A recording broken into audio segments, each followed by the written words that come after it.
We are inside the CenturyLink Field Event Center, where the United Way is holding a huge event. As you can see, hundreds of people in the building here, and it's all about connecting people who are homeless or on the verge of becoming homeless with services. Not only that, but you see all these folks have blue bags. They're getting clothes, they're getting supplies they might need. Over here, they're getting free shoes.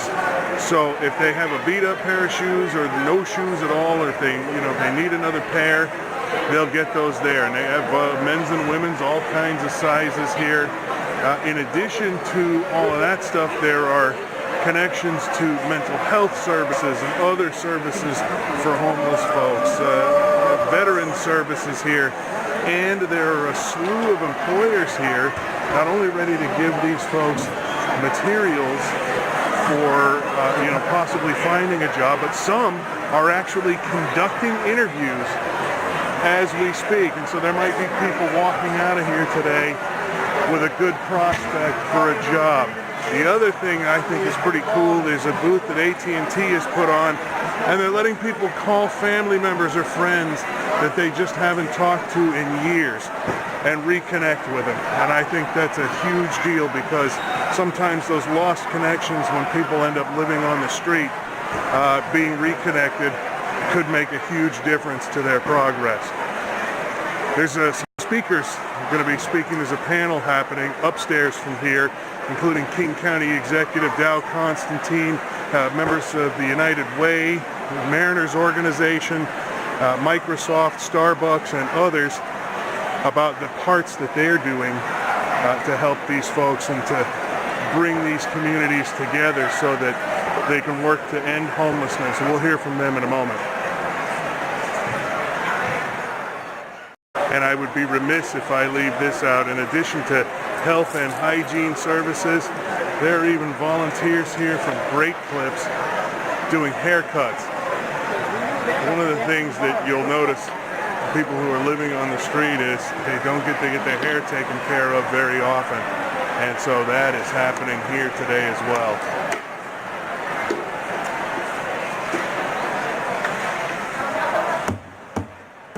It builds up to the work that we need to do together, united, to take on the challenge of homelessness and provide an opportunity for every person in this community to flourish, to thrive, to fulfill their potential. I want to share with you first that the most effective strategy for fighting homelessness is to prevent people from becoming homeless in the first place. There is no way you can disagree with that. And we know how to do that, and I wanted to share with you one example that really proves how effective we can be if we're nimble and innovative. The Youth and Family Homelessness Prevention Initiative was the first program that we funded from the Best Starts for Kids levy that you passed overwhelmingly in 2015. And it helped in the first year more than 6,000 people avoid becoming homeless. The success of the program really comes from tailoring solutions to individuals. It's not one size fits all. It's not a monolithic government program. It is an opportunity for us to meet people where they are and understand what they need that day to keep themselves and their families safely housed.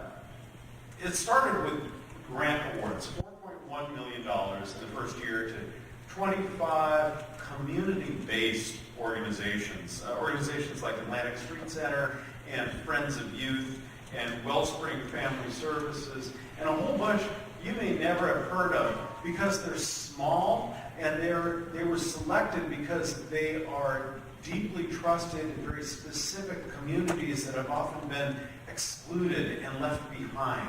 And those communities experience homelessness at a much higher rate. And so they provided case management, and they provided flexible funding to young families, to young people ages 12 to 24, to families most at risk of losing their homes. The median cost per client was about $1,900.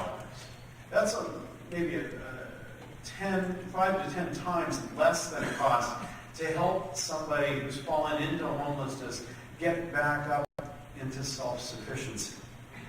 And we achieved our goal of engaging young people, and we achieved our goal of engaging families of color. We engaged our goal of engaging those who've been disproportionately impacted by homelessness, who've been historically excluded, not just from the opportunities of the economy, but sometimes from the programs that are intended as a safety net in our community.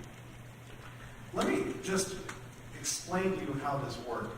There would be a community-based organization that has a constituency that is trusted, maybe more than the government or even a big community-wide charity is trusted.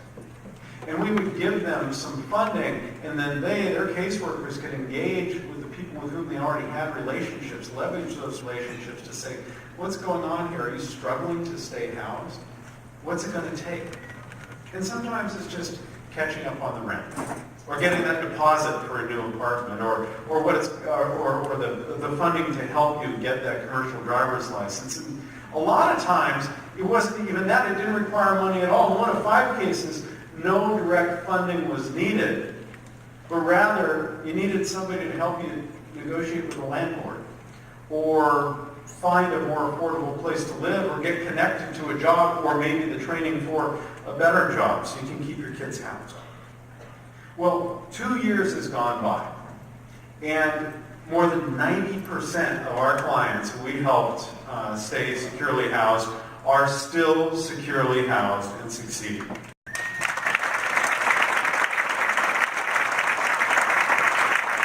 So this approach has earned the attention of researchers nationally.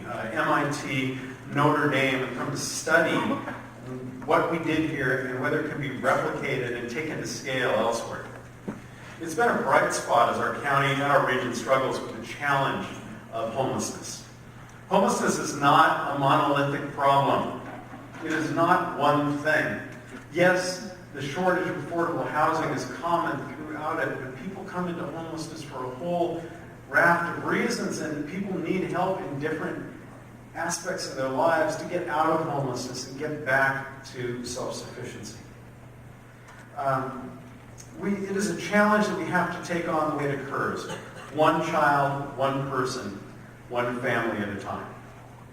And we're fighting it just like that, by tailoring solutions to meet specific needs. Today you're going to be hearing about many more success stories in our region's battle to make homelessness rare, brief, and one time. And you'll learn about other approaches to prevent homelessness and to create affordable housing in our communities. And most, if not all, of these stories will be tributes not to any one heroic individual or any one brilliant agency, but to the power of partnerships and the way that we work together across the community to create new solutions. Best Starts for Kids started as a county-wide ballot issue, a statement by the people of King County that they wanted to make a positive difference in the lives of children and youth and families. And it has let us create new programs and expand on what has already proven effective, like the Parent-Children Home Program that helps foster strong parent-child relationships, or our partnership with nonprofit organizations to increase access to healthy food and create more opportunities for physical activity. And 3 new school-based health centers that deliver critical health services to young people. You see, fighting homelessness is a battle that will take all of us and all of our creativity and our effort and our collaborative skills. But together, we can make a difference. So thank you for joining us today to share your ideas, your strategies for tackling homelessness in our community. And now it is my pleasure to introduce to you the Senior Managing Attorney for our, yes, I'm a lawyer too, King County Bar Association, Edmund Witter. I think I need a ladder to get up on the chair. Hi, everybody. Thank you. Hi. Thank you for being here. There are so many great friends and partners out in the room. It's lovely to see you all here. And I agree with Blair. If you do have the chance, go participate in the exchange. It's an amazing opportunity. Boy, at Microsoft, this issue of housing and homelessness and affordable housing, I think, is something that we have always thought about and always participated in solutions. But it's really been in the last year for us as a company that what I would say is we've not only doubled down, we've tripled and quadrupled down to help support this issue.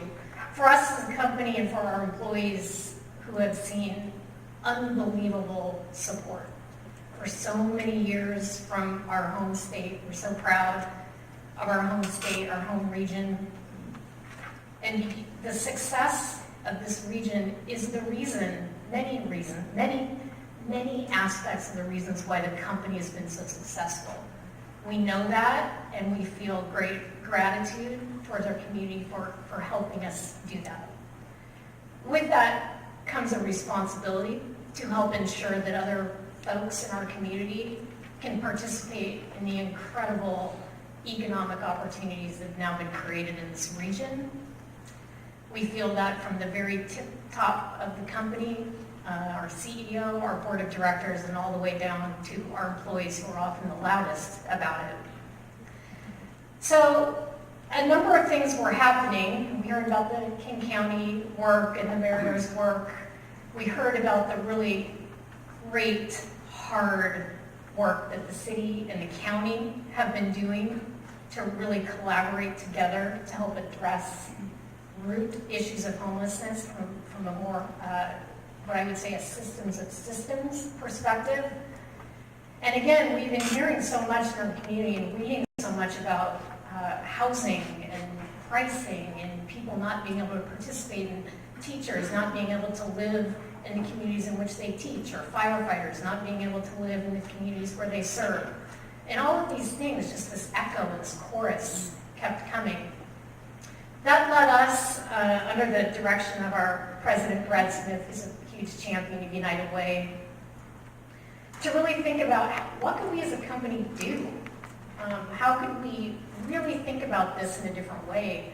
How could we combine all the resources that we have as a company, our capital, our philanthropy, our people, our lobbying efforts, our government affairs teams, et cetera, to really think about what we could do?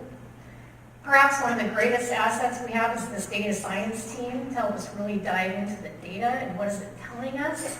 What really are the gaps across the region? What's unique to Seattle? What's unique to Redmond? What's unique to Kirkland? What's unique to Auburn?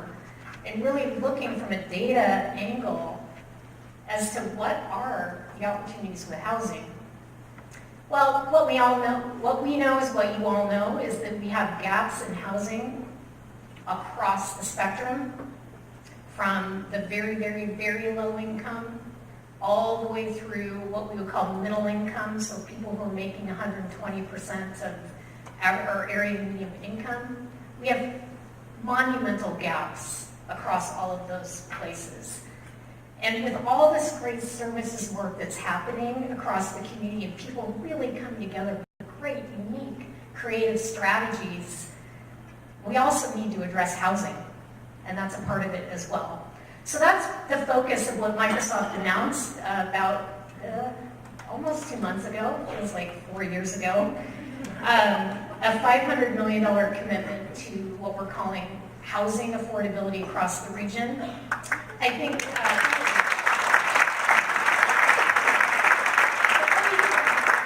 the thing that we've learned mostly is that $500 million is not very much money when it comes to housing.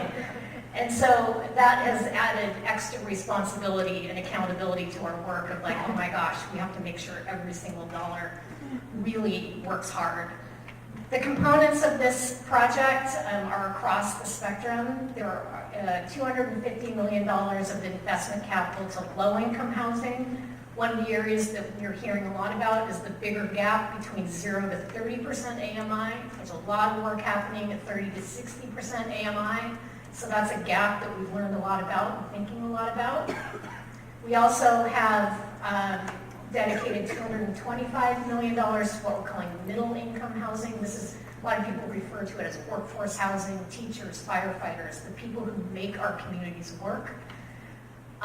Those dollars are to be used for both preserving existing housing, but then also new development of housing.